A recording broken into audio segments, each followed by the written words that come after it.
I'm J.R. Bremer, head coach of Cleveland Heights High School.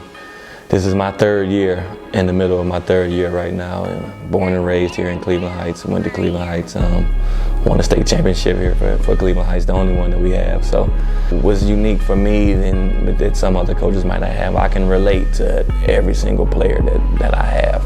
Like the guy that's on the bench that doesn't get any minutes and practices his butt off, I was that guy. The guy that plays all the minutes, I was that same guy. The sixth man, I was that same guy. So that's the biggest unique thing for me is I can relate to everybody. So if they have a problem, they know I'm open for them to come to me with anything, and I give them the answer straightforward. And I think when you do that, when you get that trust in the guys and you get that relationship with them, they'll run through the wall for you on the court and know that you have their best interests at heart, and they all know that at the end of the day, I want what's best for them and it has nothing to do with me. White, emphasize, talk. It don't matter, y'all interchangeable anyway. You're gonna box out somebody, it don't matter. Emphasize the talking right now. Everybody.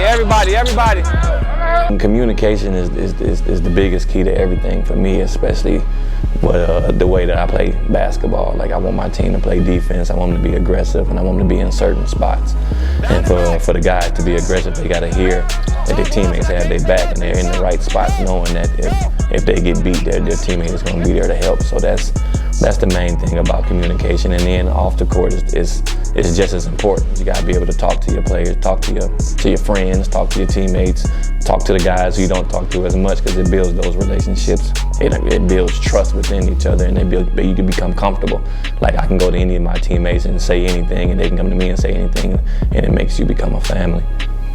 Hey, push, Mar. Head up, you got somebody with you. Run now, Meek, get to the corner. Good. Rondell Pollard, he got some minutes last year, but the rest of them, they were all JV players, just because the guards that we had here at Heights my first 2 years, they were behind some guys that all went D1. It was with Brian Otrix and EJ Farmer and Garvin Clark. It's just like it was hard for them to find minutes, but they learned and they got better. And now this year is their first time getting some minutes and facing some adversity and losing some games. Go ahead, Bill.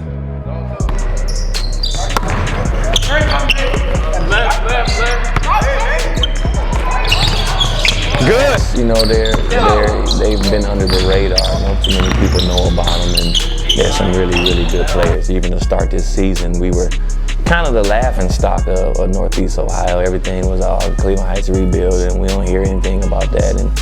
And I knew how good those guys were. Everybody else thought we were in a rebuilding year. I knew what we had and what we were going to be able to accomplish if we all bought in and put our heads together. But this senior class is probably the most unique because they're all Cleveland Heights guys. Like they grew up in the youth program, and they came up through the youth program and through Cleveland Heights, and it's been big for the team, for the community, and just for everybody, knowing like these are Heights guys giving their blood, sweat, and tears. But the last couple of years we had some transfers come in, and for 1 year and they were seniors, but they weren't Heights guys, so the feeling is just different around the school, around the community.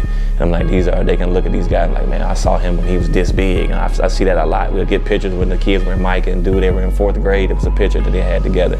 So that's good that they can do that. We can have that here. To be the best, you have to beat the best, and to prepare these guys for now, the playoffs. And like you said, the bracket that we're in, we're going to be tough games. We have to be battle tested. So win or lose, we go out there and we understand what we need to do better, what we did good, what we did wrong, and what we can correct for the next big team that we play against.